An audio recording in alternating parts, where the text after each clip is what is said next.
parti.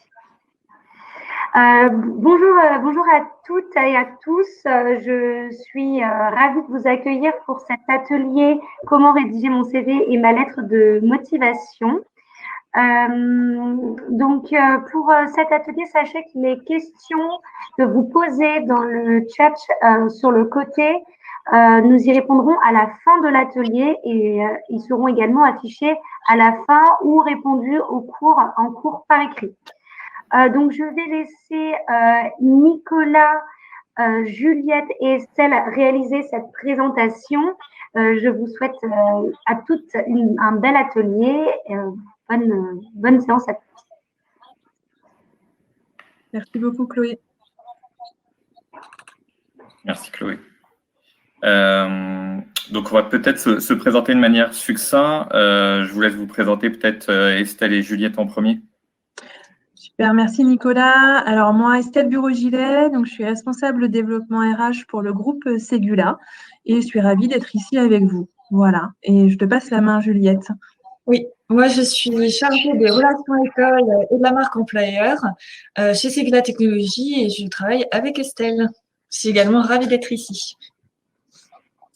Et moi, bon, Nicolas Daponté, donc moi je suis responsable recrutement donc à Safran, donc dans le secteur aéronautique et plus particulièrement sur les métiers support, programme et production. Voilà, puisqu'on a centralisé en fait le recrutement des ingénieurs ECAD en CDI sur le périmètre France au niveau du groupe. Donc voilà, donc je manage une équipe qui gère ce type de poste que vous pouvez des fois voir sur notre site internet. Donc aujourd'hui, donc cet atelier, donc pour lequel nous sommes ravis, vous êtes inscrits, donc concerné donc le CV et la lettre de motivation. Donc là, je vais partager la présentation que nous avons réalisée. Est-ce que vous la voyez? Oui, tout à fait. C'est bon. Très bien. Donc, l'atelier pour lequel vous êtes inscrit, c'était donc comment réaliser son CV et sa lettre de motivation. C'est vrai que ce sont des outils très importants pour candidater sur des offres. Et donc, justement, ça va se découper en deux parties. La première partie que je vais faire sur le CV, mais Estelle et Juliette, vous pouvez tout à fait intervenir et ajouter des éléments. Et puis, la deuxième partie sera plus Estelle qui la présentera. Donc, concernant le CV, ce qui est important, c'est de le rappeler, mais je pense que vous le savez, c'est ne bâclez surtout pas votre CV. C'est vraiment, c'est un peu un passeport, voilà, pour votre évolution professionnelle, mais aussi pour votre insertion professionnelle. Le CV, c'est quelque chose d'assez personnel. Il doit vous décrire. C'est vraiment un outil de communication qui vous représente fidèlement, qui met en avant vos points forts.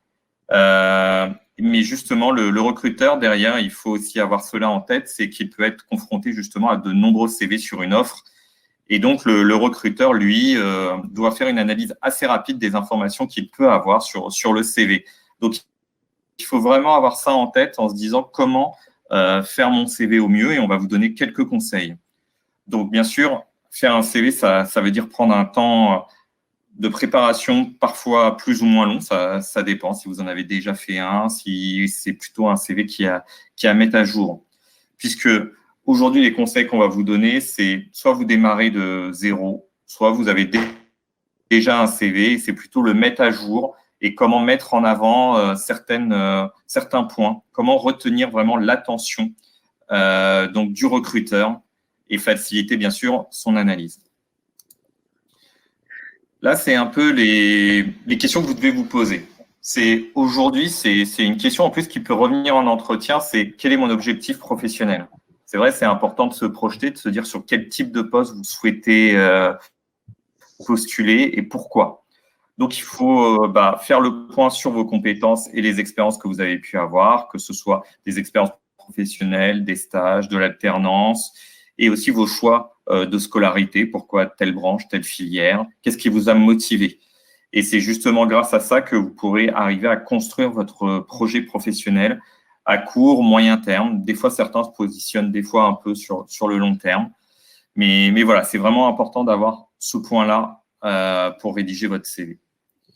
Une autre question qu'on peut avoir, c'est souvent, est-ce qu'il faut mentionner toutes ces expériences? Moi, ce que je vous conseille, c'est n'hésitez pas à privilégier plutôt les expériences les plus récentes et mettre en avant les compétences que vous avez. Voilà, tout dépend, et aussi celles qui sont en lien avec le poste recherché. Tout dépend de votre niveau d'expérience. Si vous êtes jeune diplômé, peut-être vous pouvez voilà, insister sur vos derniers stages et autres. Il n'est peut-être pas nécessaire d'indiquer aussi peut-être votre bac, si vous souhaitez, à vous vraiment de voir, ou telle expérience qui n'aurait pas de lien avec le poste proposé. Maintenant, comment vous démarquer avec votre CV? Moi, ce que je conseille, c'est quelque chose qui est clair, précis, qui tient en une page et qui démontre un aperçu de l'ensemble de vos compétences. Globalement, on verra après, mais si vous tenez votre CV à bout de bras, vous devez lire les mots-clés qui ressortent et on doit comprendre en quelques secondes ce que vous avez envie de faire et pourquoi vous postulez à ça, à cette offre. Est-ce qu'il existe un seul CV pour toutes vos candidatures? Oui et non. Alors, un seul CV, bien sûr, peut suffire, c'est des candidatures spontanées. Mais vraiment, le vrai conseil, c'est d'adapter son CV ou au moins le titre du CV au poste où vous postulez. Ça donne l'impression aussi au manager que vous avez postulé que vous avez postulé à son poste et pas que c'est une candidature un peu, entre guillemets, au hasard.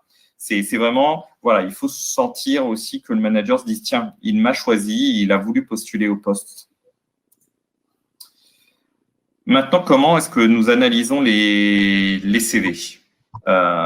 Globalement, alors vous allez voir sur le côté droit, nous avons réfléchi et nous avons mis un CV type. Le CV type, c'est en haut le titre du poste recherché, à la suite les expériences professionnelles de la plus récente à la plus ancienne, à la suite votre formation initiale continue, les certifications, voilà, à vous de voir ce que vous avez réalisé.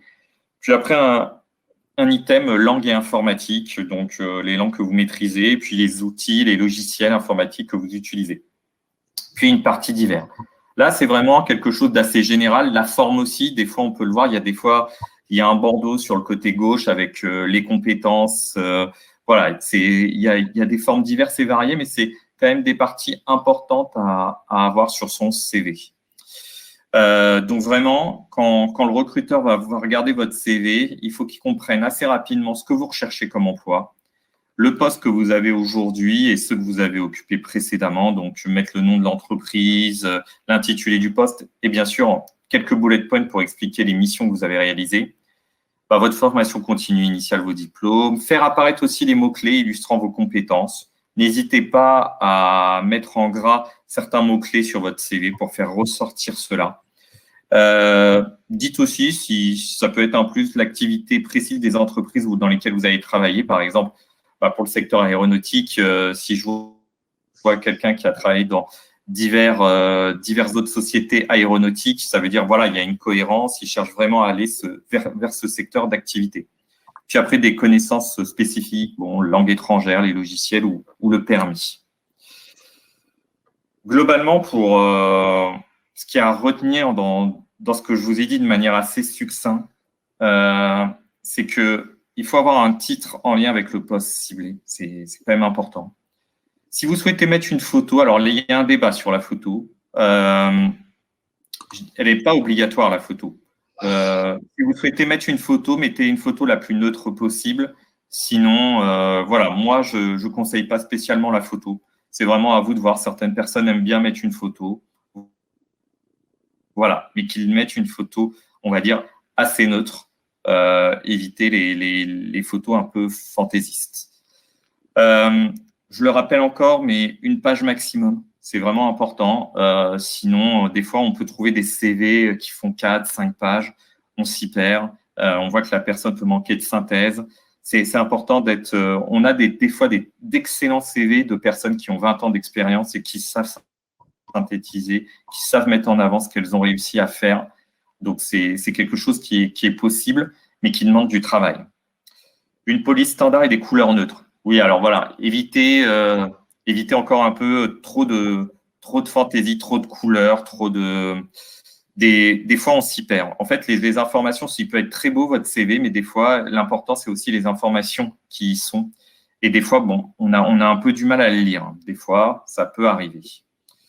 Donc, synthèse des expériences en utilisant bien sûr des tirets. Et aussi également, donc, paragraphe formation langue, ça je l'ai déjà dit. Mettre en avant vos compétences techniques. Sachez-le, les recruteurs, des fois, font des recherches par mots-clés. Et donc, justement, si votre CV a ce mot-clé-là, il ressortira. Donc, voilà, c'est important aussi de penser à ça, l'importance des mots-clés. Et aussi vulgariser les missions. Si on est sur des postes techniques, essayez de décrire et vulgariser les missions que vous avez faites sans entrer trop dans le technique. Voilà, restez assez clair et précis. Maintenant, inversement, les erreurs à ne pas faire, c'est trop de couleurs et surtout attention aux fautes d'orthographe. Ça peut vraiment, des fois, on s'en rend pas compte à force de l'avoir fait, mais des fois, il y a des fautes très simples et ça apparaît. Donc, il faut vraiment bien se relire. Et aussi, c'est un conseil à la suite, se faire relire par d'autres personnes et d'avoir d'autres avis. C'est important aussi. C'est comme ça qu'on améliore son CV. Éviter les acronymes ou des termes trop techniques. Le manque de synthèse, je l'ai rappelé, CV à pages multiples, ce qu'on pourra appeler presque des dossiers de compétences et des CV trop créatifs ou originaux, difficiles à lire. Globalement, vraiment, la synthèse, il faut être précis et percutant. Choisissez vraiment d'aller à l'essentiel et mettez-vous à la place du recruteur. Lisez l'offre et adaptez, si possible, votre CV à l'offre, puisque c'est comme cela que vous aurez le plus facilement un entretien à la suite. Et surtout, demandez de l'aide. N'hésitez pas pour la relecture, pour des conseils. C'est vraiment quelque chose d'utile. Maintenant, après, il existe aussi, je pense que vous utilisez Word, il y a des fois des masques, de CV, vous pouvez utiliser, assez classique. Ça peut vous aider si vous n'avez pas de CV aujourd'hui ou si vous souhaitez refaire un CV, à compléter les éléments et justement à utiliser l'ensemble de ces conseils afin d'être vraiment le plus clair possible. Voilà, j'en ai terminé. Je vous laisse la parole. Merci beaucoup Nicolas. Alors, j'ai une petite demande, Nicolas. Est-ce que tu peux appuyer sur masquer, parce qu'a priori, le petit écran en bas. Oui, voilà, pardon. Super. Merci Désolé. beaucoup. Non, pas de problème. En tout cas, en effet, je prends la suite de Nicolas sur la lettre de motivation, parce que c'est quelque chose que vous voyez encore demandé, parce qu'il y a pas mal de débats aussi sur la lettre de motivation. Est-ce qu'on la met, est-ce qu'on la met pas, est-ce que les recruteurs la lisent ou la lisent pas? Ça dépend en fait des politiques de recrutement en fait de chaque entreprise.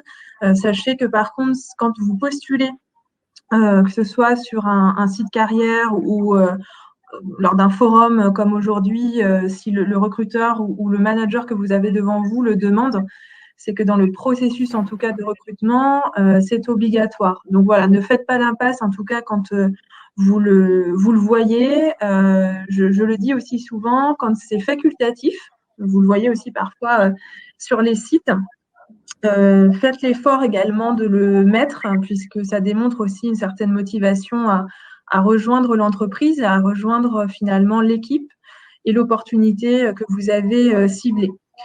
Donc, pour revenir, la lettre de motivation, quels objectifs? Il y en a plein.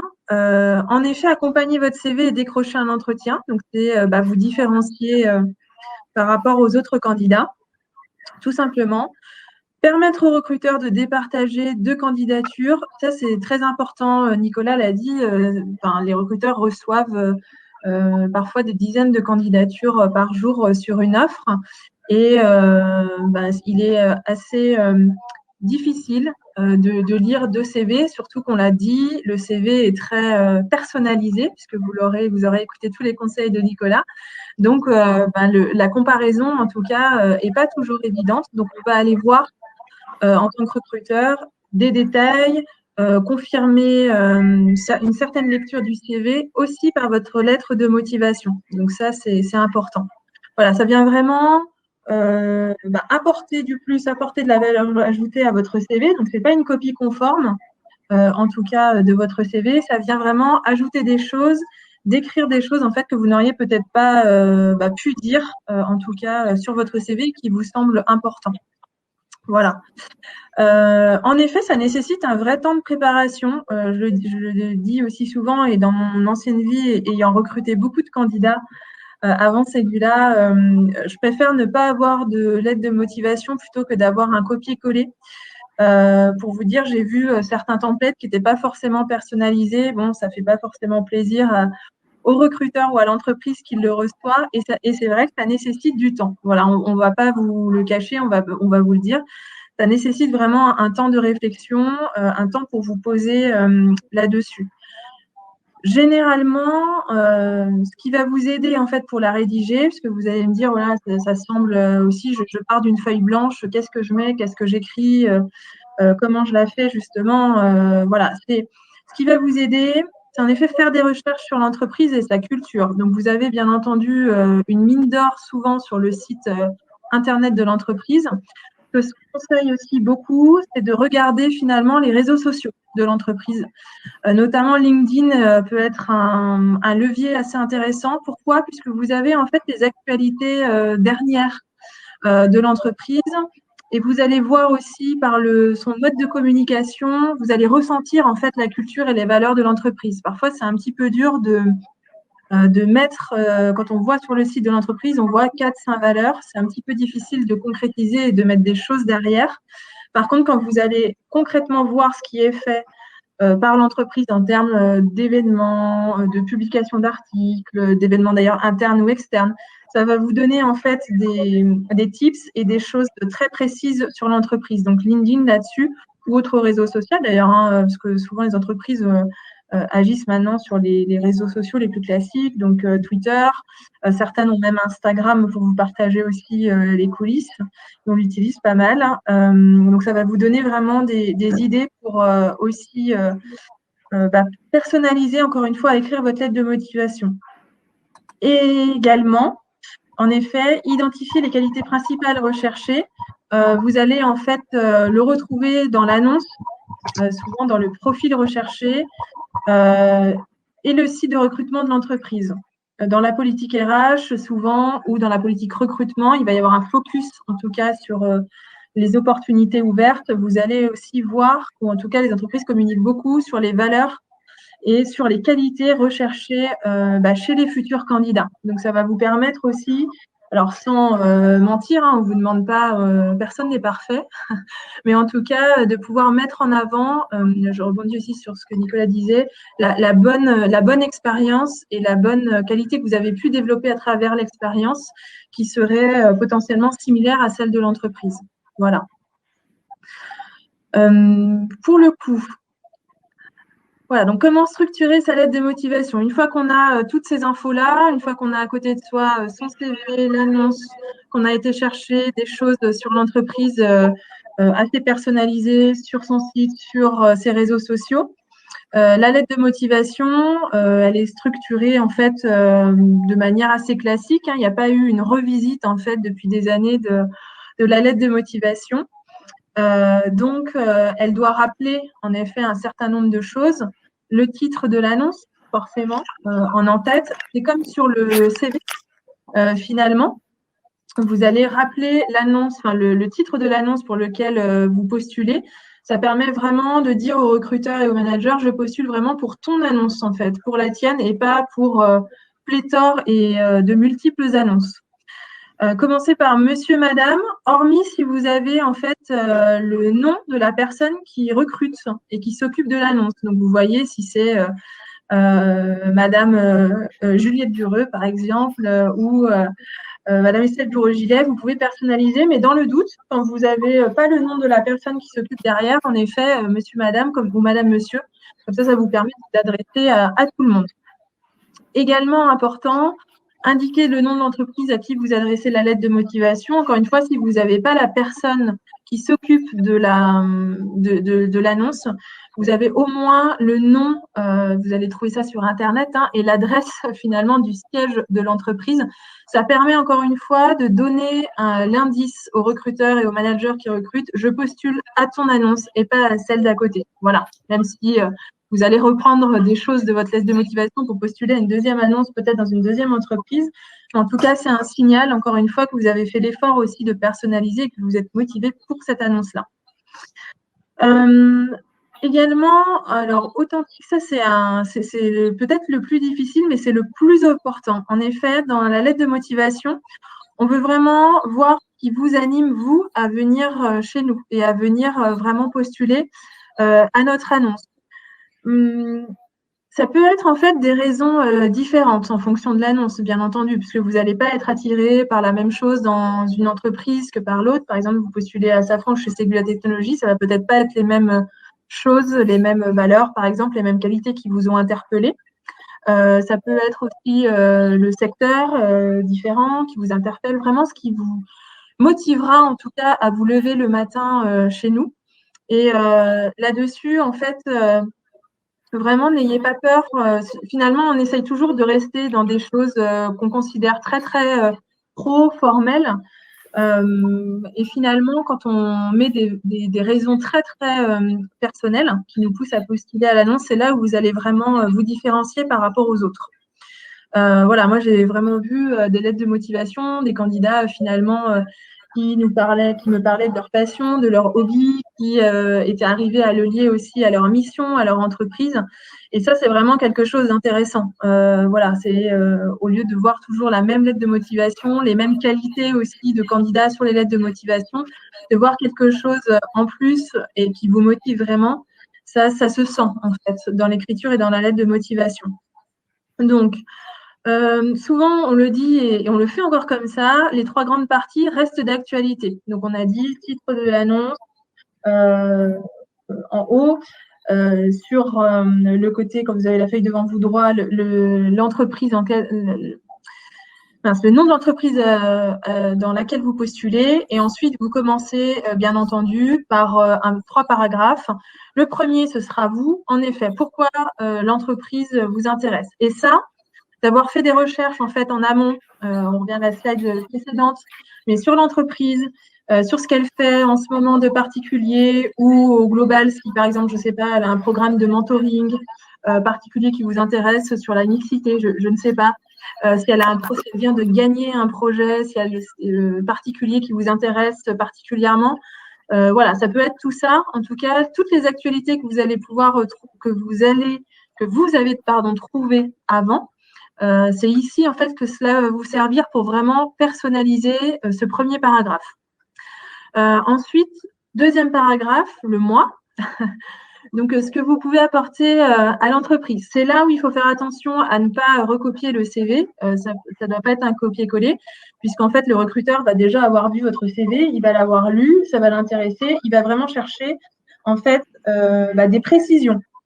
Donc, ce qui est intéressant, en effet, c'est peut-être de détailler une réalisation qui vous paraît importante, un projet qui vous paraît important, un résultat, un ou plusieurs résultats qui vous paraît important. En fait, c'est vraiment, lorsque vous allez mettre la mission, la compétence dans le CV, c'est comment vous l'avez réalisé et quels résultats vous avez obtenus que vous allez pouvoir aussi exposer dans la lettre de motivation.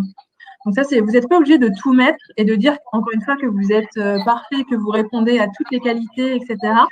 Là, c'est vraiment, on cherche en fait des exemples très concrets de vos réalisations.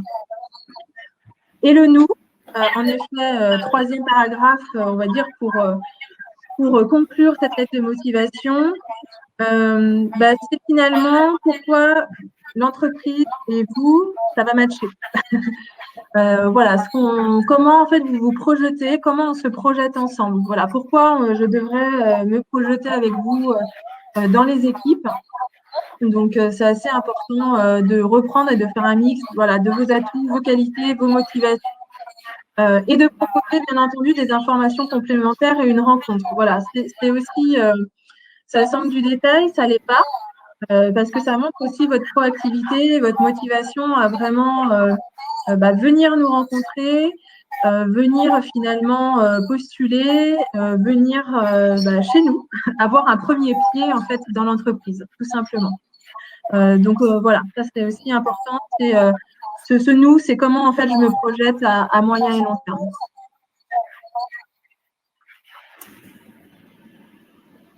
Alors, comment rédiger ma lettre de motivation?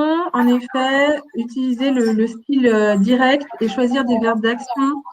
Ça permet en fait de mettre le recruteur et de nous mettre vraiment dans le bain avec vous. C'est-à-dire, on voit ce que vous réalisez maintenant, on voit comme vous êtes proactif, motivé aussi pour ce poste-là, et on a envie finalement de travailler avec vous. Voilà, moi j'ai aussi envie de travailler avec des gens qui ont le même objectif que moi, qui ont envie en fait de faire grandir l'entreprise. Ça rejoint un petit peu le deuxième point, être convaincu et utiliser pour le futur, encore une fois. Je suis capable en fait, de faire cela et je me projette en fait avec vous aussi dans le futur, encore une fois, moyen et long terme avec vous pour ça. Et comme le CV, je reprends là le conseil de Nicolas, faites-vous aider aussi, parce que je suis d'accord avec vous de rester le nez sur sa feuille et son CV ou sur son PC. On le vit tous. Ça n'aide pas en fait à éviter les fautes. Et par contre, dans la lettre de motivation, ça va être vraiment quelque chose à laquelle le recruteur va être attentif. Voilà, c'est parfois dans 2 lettres de motivation, les fautes d'orthographe, ça peut départager en fait de CV. Voilà, sans même le recruteur va presque s'arrêter. Il ne va pas rentrer vraiment dans le détail et dans le concret parce qu'il va avoir trop de fautes malheureusement d'orthographe. Donc, faire attention à ça, n'hésitez pas à le faire relire plusieurs fois par des amis, des proches, en tout cas. Chacun va avoir sa sensibilité. Alors, vous allez me dire, ça va être très, très subjectif. Il y en a qui vont aimer ce style-là, le bleu, la police telle qu'elle, cette réalisation-là. D'autres vont aimer différentes choses. Mais parmi tous ces avis, en fait, vous aurez toujours des choses communes, des choses en fait que les gens vont bien aimer, des choses qu'ils vont moins aimer. Et c'est ces choses qu'ils vont aimer en fait qu'il faut garder. Ça, vous serez sûr en fait finalement de faire mouche avec les choses qui sont relevées comme des points forts par l'intégralité des gens qui vont vous aider. Voilà.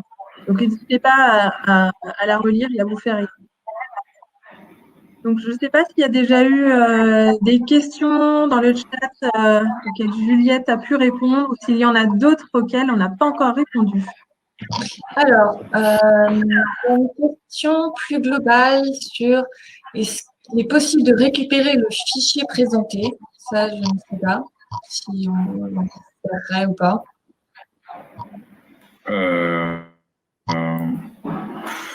Oui, pourquoi pas. Ça peut, je ne sais pas, après, il y a une plateforme où les gens pourront télécharger des documents. Chloé? Alors oui, nous, on pourra effectivement leur envoyer si vous l'autorisez. D'accord. Moi, ça va de mon côté. Je ne sais pas ce que vous en pensez, Estelle. Ah oui, moi, il n'y a aucun souci pour partager, au contraire. Ok. Quelqu'un demandait s'il était possible d'envoyer les CV pour correction après cet atelier. Mais je pense que ça va être un peu compliqué si on a toutes les personnes présentes dans le chat qui vont nous envoyer leur CV.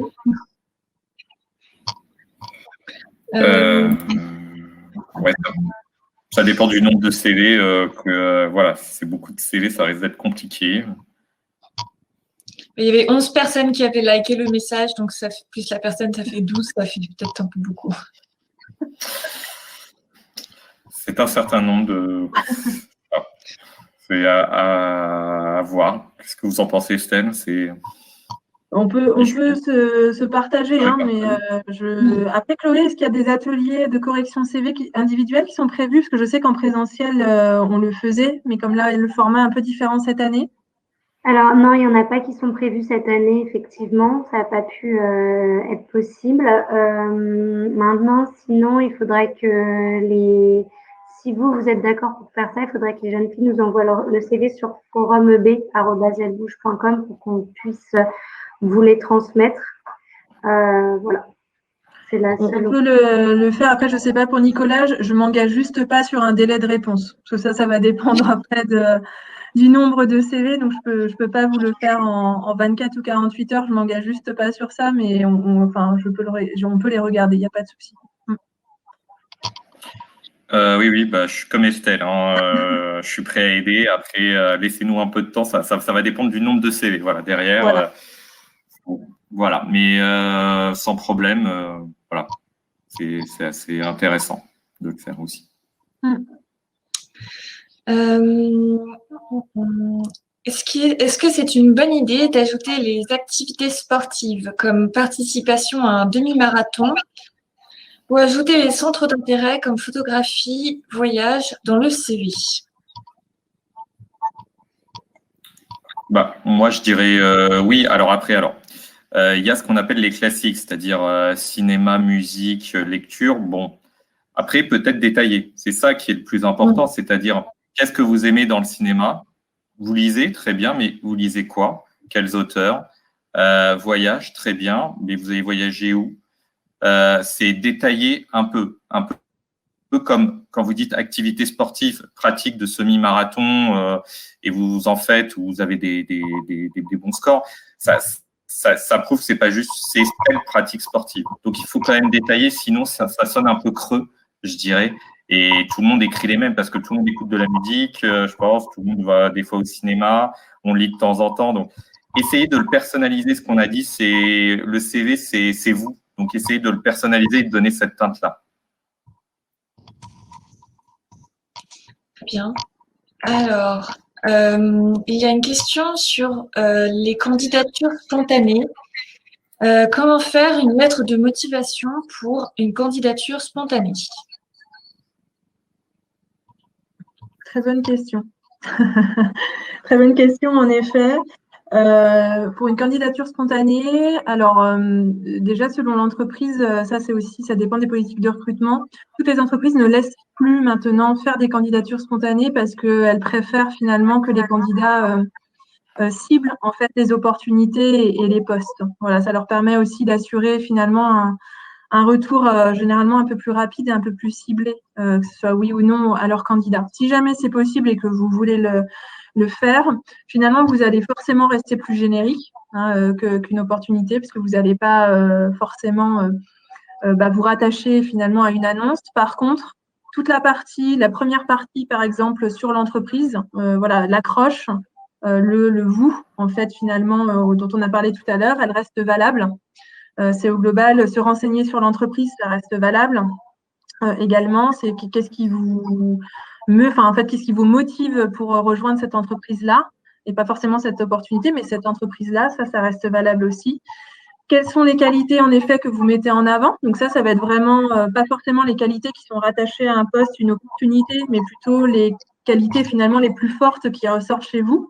Que si spontanément et de manière informelle, vous discutez avec nous, qu'est-ce que comme qualité vous metteriez en avant finalement? Donc c'est celle-ci sur lesquelles vous allez finalement écrire, et c'est aussi en même temps sur vos plus grosses réalisations. Voilà, mais ça va être forcément, vous n'aurez pas de référentiel, donc c'est-à-dire vous ne saurez pas si vous serez loin ou pas d'une potentielle opportunité, mais vous pouvez aussi mettre en avant vos plus grosses réalisations, comme vos plus grandes qualités, vos plus grandes réalisations, vous pouvez aussi les mettre en avant. Ça ne change pas. Voilà.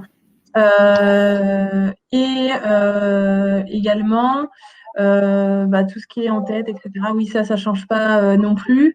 Ce qui peut être aussi intéressant, c'est alors dans quel contexte vous faites cette candidature spontanée? Est-ce que c'est parce qu'à un moment donné, vous avez vu une offre qui vous intéressait quelque part, ou quelqu'un vous a parlé d'un projet, je ne sais pas, et vous ne retrouvez plus finalement cette opportunité, peut-être qu'elle est pourvue, peut-être que, ou je ne sais pas, entre guillemets, vous ne la trouvez pas sur le job board ou le site sur lequel vous êtes. C'est d'en parler également, et c'est de vous référer à cette opportunité-là, ou c'est de vous référer justement au projet dont votre réseau, vos proches vous ont parlé. Voilà, de trouver en effet des repères comme ça pour finalement, encore une fois, ce que l'on veut, en fait, nous, en tant que recruteurs, c'est de trouver finalement Alors, comme vous essayez de trouver l'entreprise la perle rare, on veut trouver aussi la perle rare. C'est quelqu'un qui sera vraiment en adéquation, pas que demain ou dans 2 jours après votre arrivée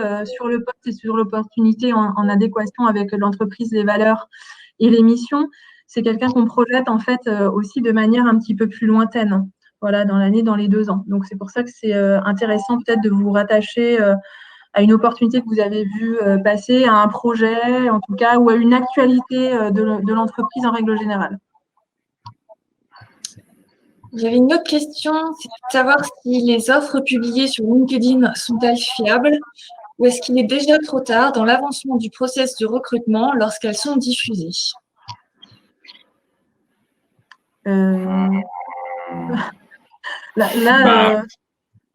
Bon, s'il est déjà trop tard, c'est une mauvaise expérience peut-être, je ne sais pas. Comment ça marche, ça va dépendre comment aussi a paramétré l'entreprise finalement ses publications, mais normalement une publication, qu'elle soit sur LinkedIn ou ailleurs d'ailleurs, enfin sur le site carrière ou sur, je dis n'importe quoi, la PEC, Cadre Emploi, le forum Elle Bouge également, elle doit être ouverte en fait, enfin elle est ouverte, donc il n'est pas trop tard pour moi, mais je ne sais pas ce qu'en pense Nicolas, l'expérience. A priori, habituellement, quand on a des postes, notamment comme vous le disiez, des fois, il est aussi sur d'autres job boards. Voilà. Après, ça dépend le temps que l'offre est restée sur les job boards. Donc, non, il n'est jamais trop tard. Après, si vous cliquez dessus et que, en fin de compte, l'offre n'est plus publiée, c'est que entre-temps, il y a peut-être eu beaucoup de candidatures. Ça dépend des postes. Des fois, très rapidement, on peut avoir des candidatures qui arrivent assez vite. Voilà, j'ai vécu l'expérience assez là récemment. Donc, très rapidement, en fait, on a beaucoup de candidatures et on préfère dépublier l'offre pour justement traiter les CV qui sont arrivés. Sinon, les autres personnes vont recevoir des réponses beaucoup plus tard au fur et à mesure. Donc, il n'est jamais trop tard. Cliquez dessus et voyez si l'offre est toujours publiée sur le site de l'entreprise ou non. Voilà, s'il y a un différentiel aussi, peut-être qui se demande justement si l'offre est publiée sur LinkedIn, j'arrive sur le site, elle est plus publiée, comment ça se fait? C'est parce que le temps en fait que LinkedIn ou d'ailleurs d'autres sites, encore une fois, c'est pas que LinkedIn se mettent à jour. Il faut parfois en fait 24 ou 48 heures. Voilà, ça peut être ça la différence. Et une dernière question, c'est de savoir si la structure vous, moi, nous doit-elle être obligatoirement dans cet ordre?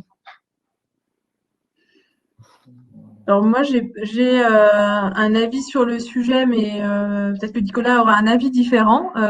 Oui, pourquoi? Parce que c'est pour en tout cas pour nos recruteurs et pour les recruteurs, en fait, quand j'étais recruteuse, c'est un entonnoir aussi. Et ça nous permet finalement d'aller sur ce qui vous motive en fait tout de suite chez nous, donc de voir aussi si vous avez justement fait l'effort d'aller chercher finalement des informations, d'aller un petit peu creuser, même si c'est pas tous les projets, un projet par exemple ou une actualité qui vous intéresse, ça reste très généraliste et après ça nous permet vraiment d'aller dans le détail finalement de vos réalisations. Donc moi je le garderai comme ça.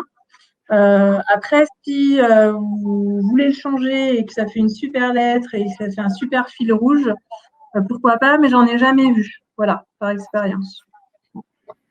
D'accord. Je suis d'accord avec Estelle. Après, c'est vrai que je crois avoir déjà vu, moi, des lettres qui étaient plutôt sur le moi, vous, nous. Donc, des fois, parler de soi en premier lieu, présenter les choses, puis après dire pourquoi, justement, l'entreprise et faire le lien de ce côté-là. Après, bon, voilà, le plus dur, je pense, ça a été dit, c'est des fois, il y a beaucoup de lettres de motivation génériques, c'est-à-dire on a l'impression de l'avoir déjà lu, tout le monde écrit plus ou moins la même chose et limite, c'est le nom de l'entreprise qui a été changé ou le nom du poste.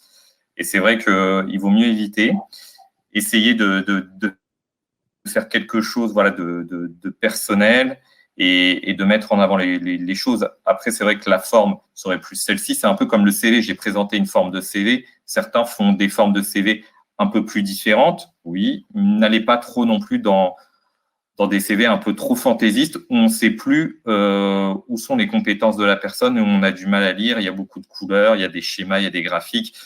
C'est assez impressionnant visuellement, mais on a du mal à lire. Donc voilà. Bon, c'est tout comme question, il me semble. Ah si, il y a encore une question. Alors, une personne qui a des expériences en automobile, est-ce qu'elle peut se convertir en aéronautique et trouver un CDI sans avoir de l'expérience dans le domaine? Oui. Alors, moi, je vous le dis, hein, d'expérience personnelle, j'ai recruté alors en R&D, en mécanique du solide notamment, des ingénieurs PSA, voilà, d'automobile, on va dire en général, de diverses marques connues. Et c'est tout à fait possible d'avoir des passerelles, hein, l'automobile, l'aéronautique, le ferroviaire. Voilà, c'est des fois des postes assez généralistes. Des fois, les ingénieurs ont des formations assez générales, des fois avec une spécialisation, mais peuvent tout à fait utiliser les mêmes logiciels. Après, bien sûr, c'est pas le même produit, c'est pas les mêmes contraintes, c'est pas les mêmes demandes, c'est pas les mêmes temps de développement. Donc voilà, il faut challenger le candidat sur le sujet, mais il y a vraiment aucun problème. Je pense, Estelle, je pense partager peut-être dessus en général, il n'y a pas de. Partager, c'est même, alors pour le coup, nous, on le fait beaucoup chez nous, aussi quand on est dans la prestation, on est obligé aussi à un moment donné de désiloter les secteurs. C'est aussi pour ça, je reviens, c'est sur le CV, la lettre de motivation, de mettre en avant vos compétences et pas forcément le secteur d'activité finalement de l'entreprise, hein, puisque la compétence peut être transverse. Mais l'automobile et l'aéronautique sont les deux secteurs en fait qui sont les plus comme j'allais dire, qui sont les plus perméables chez nous, en tout cas aujourd'hui, et le ferroviaire le devient également. Tu as raison, Nicolas. C'est les trois secteurs où finalement on arrive assez facilement à basculer les collaborateurs et les candidats de l'un à l'autre. Voilà. Pour les autres secteurs d'activité, typiquement par exemple passer dans l'énergie, notamment nucléaire, ça demande un peu plus de temps de formation, mais par contre automobile, aéronautique et ferro, de plus en plus perméable parce que les compétences sont transverses. Voilà. Ça dépend vraiment de la formation et du métier de la personne. Voilà aussi, parce que il y a certains types de métiers qui sont assez transverses. Et après, c'est plus la motivation du candidat à intégrer tel type de secteur qui, des fois, est très différent du secteur d'où il peut venir. C'est pas des fois, voilà, on parlait un peu des valeurs, des positionnements de l'entreprise. C'est ça qui a creusé, mais aujourd'hui, il ne faut pas se dire que quand on arrive dans un secteur, on y est pour toute sa vie, on ne pourra pas y sortir. Hein. En effet, attendez-vous à être challengé sur ce que vous ne connaissez pas aussi. Parfois, j'ai aussi les candidats qui me disent bah oui, on m'a posé beaucoup de questions, mais ça se voit que je ne sais pas ça sur le sujet. Mais c'est normal en fait qu'on vous challenge aussi là-dessus pour voir si vous avez été aussi si vous avez pris des infos, même si vous ne connaissez pas, par exemple, le secteur d'activité dans lequel vous allez basculer, si vous avez pris des infos, si vous avez parlé à votre réseau aussi, pour essayer d'en savoir vraiment un petit peu plus. Ça, c'est normal et on le fera toujours. Il y a des dernières questions encore. Donnez-vous une chance à un jeune diplômé qui postule sur une offre qui demande de l'expérience, par exemple, une expérience minimum 12 ans. Expérience de combien? Oui.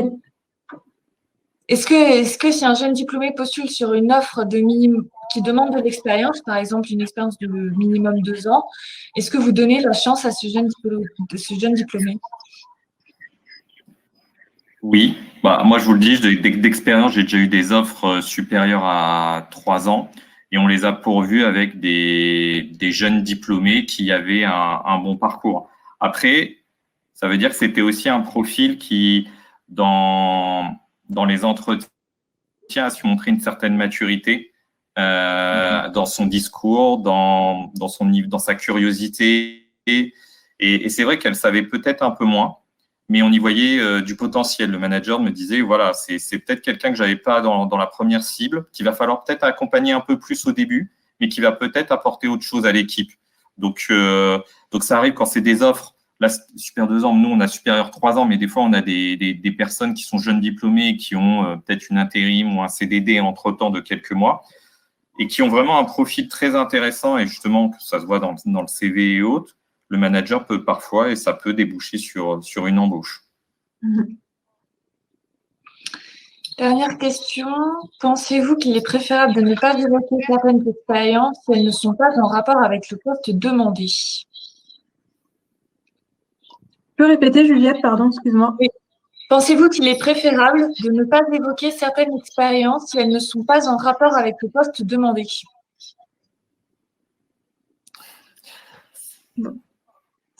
Ça dépend des expériences. En fait, ça dépend aussi de la place que vous avez sur votre CV. Si vous avez 20 ans d'expérience et que c'est une expérience que vous avez eue au début, mais qu'aujourd'hui vous cherchez un poste de manager et que là c'était un poste qui n'avait rien à voir, même pas dans le bon secteur et autres, peut-être une ligne, juste dire telle date à telle date, et puis voilà. Après, ça dépend vraiment de l'expérience, de votre CV, ce que vous avez. Voilà, c'est peut-être pas le plus pertinent de développer longuement une expérience qui n'a rien à voir avec le poste. Mais voilà, c'est vraiment à vous de juger, quoi. C'est vraiment du cas par cas, quoi. Ok, c'est tout pour les questions. Ben, on est bon sur le timing. Super pour le temps. Du coup, je vous remercie à toutes d'avoir assisté à cet atelier. Si vous voulez conclure par un petit mot de fin, Nicolas et Estelle, je vous laisse conclure. Nicolas, merci beaucoup pour l'opportunité de… Pardon, il doit y avoir un décalage, mais merci beaucoup pour l'opportunité en tout cas de participer à ce forum. Je sais que j'ai des collègues aussi qui participent pour les recrutements. Et puis, merci à vous d'avoir assisté à cet atelier et de l'accompagnement que j'ai eu de mes collègues de Ségula et Chloé.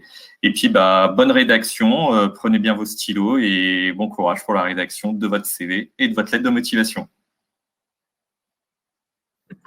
Oui, merci beaucoup en effet, en tout cas de nous avoir suivis. Donc, on attend vos CV pour ceux qui veulent les envoyer avec plaisir.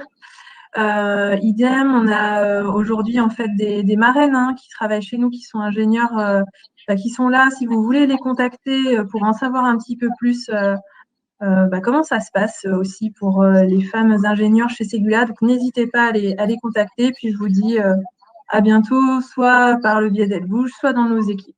Voilà, et merci beaucoup Nicolas, Chloé, Juliette de m'avoir accompagnée. Merci. Merci. Bon forum à toutes. Au revoir. Au revoir. Merci. Au revoir, bonne journée.